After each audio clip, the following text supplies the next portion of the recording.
खबर शामिल कंदा सकरन में रात देर से सकरन में कौमी शाहराह ते पुनल खान पेट्रोल पंप वट नामालूम 5 हथियारबंदन पारा कराची डिफेंस वासी एडवोकेट मोहम्मद यूसुफ महर के यरगमाल बनाए कार ऐं रोक रकम फुरकण बाद फरार थी विया।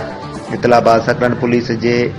SHO Waseem Mirza, city incharge Qurban Lakho ऐं वॾो मुंशी आरिफ खोसो वॾी नफ़री साण करे वाक़े वारे हंध पहुची नवाब शाह जे नाले वारे पेरी मोहम्मद हसन खोसो ज़रिए ॾोहारिन जा पेरा खणी सकरन भरसां दरगाह पीर ज़ाकरी वट कलर बिरादरी जे हिक घर में पेरा हया। जंहिंखां पोइ उतां निकतल हिक पेरो सकरन क़ौमी शाहराह जलालानी ॻोठ वट पोखियल केले में हयो। जंहिंखां पोइ सकरन पुलिस ॼाणायल केले खे चइनी पासनि खां पुलिस बेगारी केलो सर्च कयो, पर ॾोहारी वॾे महारत सां केले मां निकिरी नामालूम हंध फरार थी वियो। सकरन पुलिस थाने ते पहुती उन मौके ते SHO सकरन वसीम मिर्जा जो चवण हो त रात देर सां नामालूम हथियारबंदन पारां एडवोकेट मोहम्मद यूसुफ महर खे गाॾी ऐं रोक रक़म फुरकण बाद 2 हथियारबंद कार काहे फरार थी विया